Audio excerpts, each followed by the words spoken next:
Tokyo, the start of so many adventures around Japan, the vast metropolis to the countryside. Attractions are very accessible from here. So many train lines, highways, airports to get in and out easily.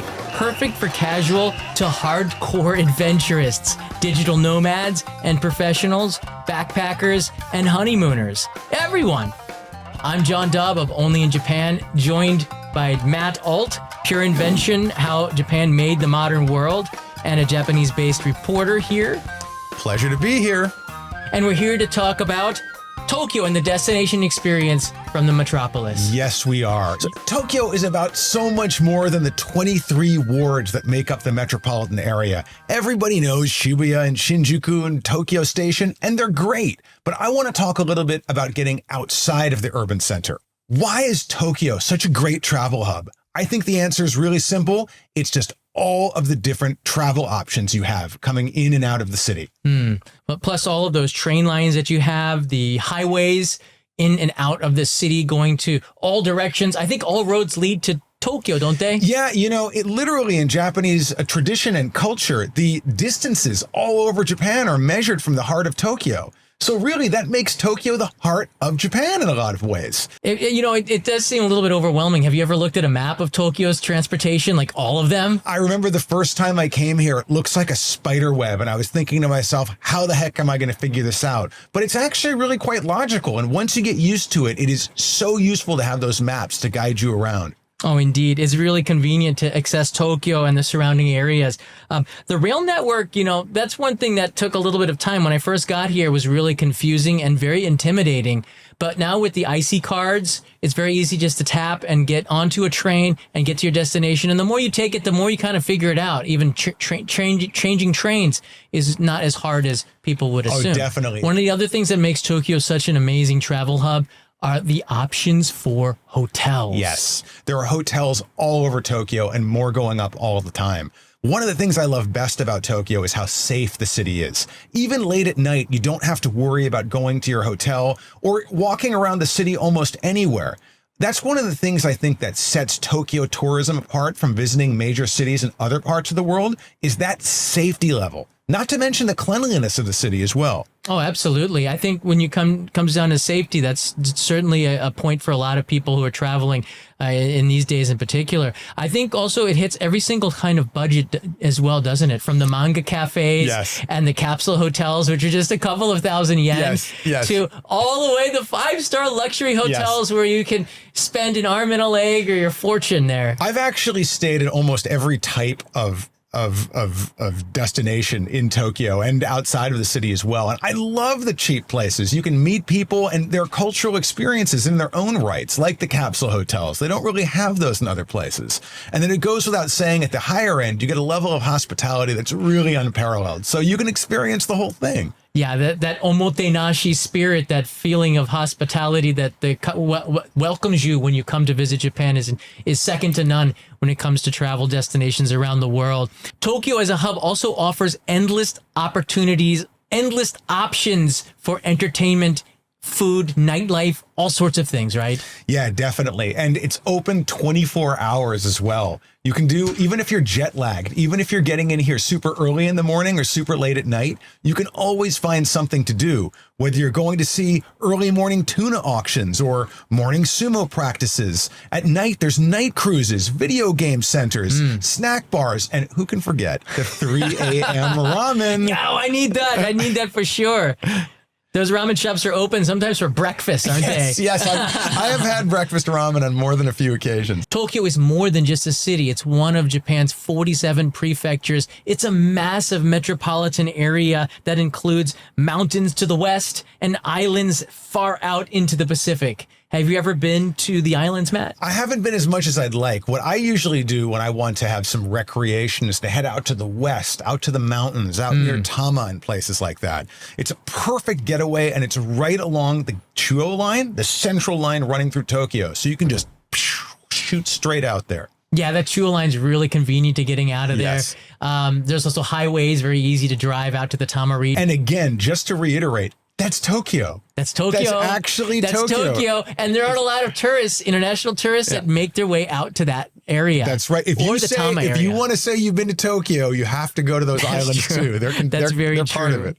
Well, let's talk now about the regionality of Tokyo and Japan in general. Well, Tokyo being such a hub for transportation of all kinds means it's easy to get outside of Tokyo too. And that means it's really easy to experience the regionality and the seasonality of Japan using Tokyo as your kind of launching pad. And it's like the size of California, right? Yes. So everybody who's hearing this right now, watching this show, you're understanding more about the diversity of Japan in general. We have villages. We have big cities. We have medium-sized towns. There's something for everybody here. Yes. And most of it is unseen by international tourists, which is a shame off of the normal routes here. But what I learned after living here for so long is that every single prefecture, in fact, every single region has their own identity, has their own history, has their own culture, and has their own cuisine and language too. But yes, the foods, regional foods are one of the big reasons that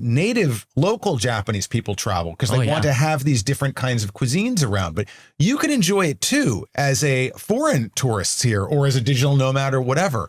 And once you get into the swing of understanding what regions have what kinds of food, you can have a real culinary experience that's truly authentic, deep, and cultural all at the same time. Yeah, Mount Fuji isn't that far away. Mm-hmm. And one of the places that I like to go is to Shizuoka Prefecture. Oh, for the tea? I love going there. There is a place where they have the tea fields, the tea plantations, where they pick it, and you can sip tea right from the place where they grow it in the morning. You can even do yoga if your thing as well. But I like to see Mount Fuji in the background while I'm sipping tea, and you can feel that morning fresh air. Experiences like that where you pick the tea and then drink it just really connect you not only to the culture but to the land in a way that just simply ordering from a restaurant doesn't. So that's one of the really fun things about getting out into the countryside, that so many of these places are regional producers of foods and beverages that people love all over the world, but you can kind of trace it to its source here. You can be part of that, and that's really cool. Right, Shizuoka being one of the great green tea growing and matcha growing areas of Japan, and just going a little bit north to Ibaraki, Fukushima, and up there, they have some of the best Wagyu beef in Japan as well. Oh, yes. Which is, if you've ever seen the intense marbling of Wagyu beef, it just kind of melts in your mouth. I hate to say that word. It does have some chew to it, but it's a delicate touch. I'm just going to say this. I don't like getting competitive about this kind of thing, but the Wagyu I have had abroad does not compare to the stuff that I've had in Japan. One of the things I love to travel for around Japan is for the kaiseki cuisine. Mm-hmm. And that meticulous little small dishes. I can see it in his eyes. Oh, yes. No, very fancy. It's fancy stuff, right? But like the thing I love best about kaiseki is it's a combination of so many aspects of Japanese culture, right? You have the meticulousness of the presentation, and the morsels are all arranged in this really beautiful way. And then the craftsmanship that goes into not only making, but also sourcing all of these products. So it's really a kind of total package. And kaiseki cuisine is just one of my favorite things to eat when I'm here in Japan, which is always. So I'll eat kaiseki cuisine any day of the week. So I've done quite a bit of filming for Only in Japan, going around the country filming food. Right. It's like one of the things that brings people together. It's great stuff. Going out to a place like Yamanashi, very close to Tokyo, for fruit picking in the autumn. Grapes are really great to go and pick there. I love the peaches of Yamanashi as well. And if you go up north to Tohoku in Miyagi Prefecture in Sendai, there is Zundamochi. And oysters as well. But Zundamochi is great stuff. It's a great way to interact with local cultures through your stomach. Exactly. And as I said, food brings people together. Yes. So I think traveling around the regions, you're going to find so many amazing dishes out there that aren't in any guidebooks. When you look outside of the city center of Tokyo, there's an amazing diversity of experiences. In particular, as you said, getting around Japan, the trains are also part of the adventure for me, for getting outside of the city of Tokyo. So if you look at the map here, you can see Tokyo in the center. There's the Kanagawa area prefecture, which is Hakone and Kamakura, which are quite popular destinations. Tochigi, which has Nikko. There's Chiba. There's so many attractions that are untapped there in Chiba for foreign visitors. Shizuoka, Yamanashi Prefecture, Nagano, Miyagi. This is all within striking range, just day trips from the city of Tokyo that we focused on today. Well, you mentioned Nikko. That's one of my favorite places in Japan. There's actually a saying, you can't say perfect until you've seen Nikko. And they're talking about Toshogu Shrine, which is one of the most gloriously, opulently decorated in all of Japan. Beautiful place. Well, it's also the final resting place of one shogun, Tokugawa Ieyasu, who is the model for Toranaga in the recent Emmy Award-winning hit Shogun series. So you get a kind of crossover here with Japanese culture and pop culture all at the same time. But getting to these places is half the fun. You have things like that new Spacia X train. Oh my goodness. Super luxurious. There's like all of these private rooms, there's sofas. The luxury level is really, really incredible. Super affordable too. Yes. The prices are pretty reasonable. And so, you were talking about trains before, right? So there's so many different levels. You have those local trains that take you from stop to stop. Then you have like expresses that get you across the city. We call them puddle hoppers. Well, and then you get those super expresses like the Shinkansen, the bullet train. And then you get all of these sort of more exotic, you might say, these sort of specialty trains like the Spacia X or the romance car. Oh, yes. Going up to Hakone. That's one of my favorite destinations as well. Yes. Loads of onsen, ryokan, traditional Japanese inns where you can get that kaiseki ryori, but also soak in those magical baths that they say make your skin so soft and smooth luxurious. again. Yeah. Each one of those hot springs has its own distinctive kind of effect. Oh, sure. And so that's another kind of fun thing. We were talking about seasonality and regionality and like different flavors. The onsen, the hot spring waters, they're coming from different parts of the terrain and different parts of the geology. Each one has its own kind of unique characteristics that people would go there in times of old to kind of cure their rheumatism or to, to get over some sort of skin disease. Now we approach these places as recreation, but those effects are still kind of a fun thing you can check out, like the murkiness of the water. Some are transparent, some are clouded by minerals. That's right. It's a lot of fun. We haven't even touched on health tourism, which is a sector that is starting to boom a little bit. A lot of people do come here for relaxing, unwinding, relieving stress. Right. Getting out to the countryside in Japan is a place where you get almost no stress. You can really feel that. I say like Japan is a country that is very deeply connected with nature. It's hard to feel in the city, but when you just go out a little of the ways, you can feel that connection to nature much, much more. One of the things that I love about the train trips are the bentos. Yes. Yes. We call them ekiben. Ekiben, yeah. Each one is different. Each region has their own kind of variety of them. Yes. But to sit on a train and to look out the window with hot tea or coffee or green tea. Or sake. You can have that as well. It is such an amazing way to enjoy the trip. Every major train station, and even not major ones, will have places vending different kinds of bento with the different sorts of regional cuisines that they're known for. And some of these bento, even though the cuisine in them is really local and regional, they'll be kind of high tech. Have you seen those ones where you pull the string and like it heats the bento up? Oh, right. The gyutan ones up in Miyagi. Yeah. And there's all sorts of kind of innovations that you see. And even in that space of traditional food culture, a bento box, it seems like the most traditional, simple thing in the world, but you even see kind of high-tech innovation happening there. Gyutan, by the way, is beef tongue, if you don't know, and it's very famous in Sendai up in Miyagi. Very good. I was never a tongue eater when I was in the States, but I came here and I started to like it.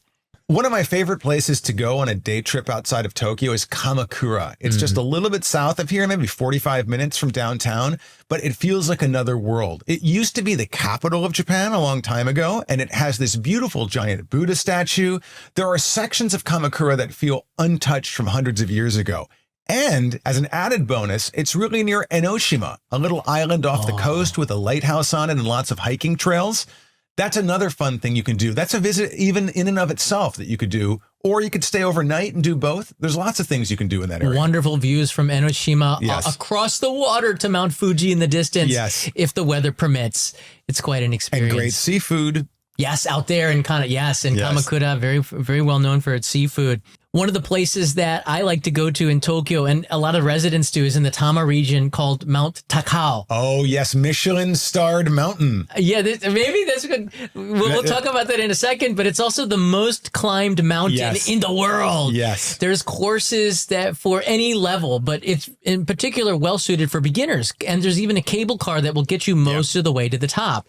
The beginning of it, I think, was paved, and then you can branch off into different trails. And it's an ancient religious retreat. So there are both temples and shrines that are along the way. So it's a really different sort of thing from a usual mountain hike. You'll have a chance to interact with these forms of local Japanese spirituality that you wouldn't in like other types of hiking situations. So that's another really cool thing too. And don't forget, Mount Takao is really known for its soba noodles. So after you've worked up a sweat and gotten tired by going to the top, when you come down, you can stop at one of the many tea and noodle houses that are along the way and turn that into its own culinary tour. There are many, many soba noodle places right at the base of the mountain. So Matt, Japanese culture goes back a long way. Tokyo is quite modern, but it hasn't lost its cultural core, has it? Not at all. You know, even the arts, the architecture, you walk around this place, it's still here. Yes. Right. And there's also that pop culture and the subcultures of Japan. You know a lot about that, don't you? Yeah. So, one of the things I love about Japan is you have this hyper traditional side, but you also have this kind of hyper technological side coexisting at the same time. And one of those most cutting edge forms of culture is anime and manga, the illustrated entertainment that's popular all over the world today. And so much anime and manga introduces aspects of Japanese culture, both traditional and modern, which makes it a great springboard for people who want to come here and experience the real thing. So there's actually a lot of spots that you can see on the map that are connected to both subculture and more traditional forms of culture. You have Akihabara and Nakano, for instance, which are known for otaku culture, people who are into anime and manga and things like that. On the other hand, you have places like Yanaka, which has a really beautiful cemetery and with a lot of famous people buried in it, and a lot of traditional restaurants. You have Asakusa, which is the traditional entertainment quarter of Tokyo. And then you have the fashion quarter of Harajuku, which is home to Meiji Shrine, which is one of the most traditional places in Japan. So you have this real back and forth. There's a conversation happening with a long time ago and today, and you can experience it every time you set foot into the city. Tokyo, get lost. That's a great tourist slogan. Oh, I love it. That's again, like there's so much stuff in the city. Every neighborhood is as diverse as well. Definitely. Some of my best experiences in this city have been getting lost. Seriously, finding new restaurants, finding new shops, finding new environments to explore. So try it out. You can enjoy the contrast between pop culture and the traditional even more if you go on a day trip outside of Tokyo. For example, Matsumoto Castle, one of the oldest remaining castles in Japan, is also a national treasure just 2.5 hours from Tokyo. Sakura Samurai Houses in Chiba, not far from Narita Airport, is an amazing traditional side trip. The well-preserved houses among a bamboo forest is a relaxing way to immerse yourself into Japanese history.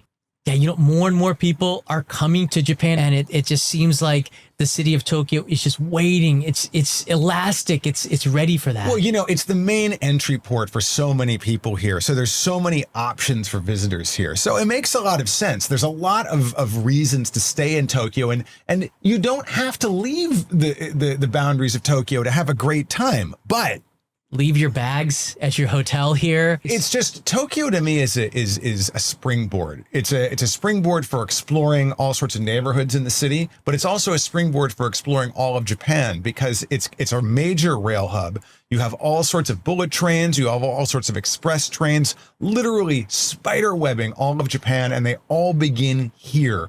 This is the heart of Japan in so many ways. So we've both been living in Japan for quite a long time, a couple of decades, and Japan has defined who we are now. It's become a part of us. So our experience is a little bit different than tourists who are coming here. But again, there's something really for everybody in this city, isn't it? Definitely. Absolutely. And I found my tribe here. I found myself here. I'm sure that when you come to visit Japan, you will too. And to sum up, let's take a look at some of those destinations. Some of them brought to you even closer with the superpower of the Shinkansen Super Express train. It's like magic. You can get to Sendai in about 90 minutes. Shizuoka Station in about an hour, Nagano Station in only 1 hour and 20 minutes, and Yamanashi too, and all that fruit by the Azusa Limited Express in 90 minutes from Shinjuku. So you're never that far from the scenic countryside, making Tokyo one of the most convenient travel hubs to stay. That's why Japan has become one of the world's top tourist destinations, I think. I would agree with you there. And it's also our home. And I'd love to hear what you guys think about traveling to Tokyo. What has been your experience? What are some of the things that have left a memorable impression on you that you can share with everybody else? I'm really looking forward to, very looking forward to reading your comments and hearing your feedback on what makes this city so great from your point of view. Absolutely. See you next time.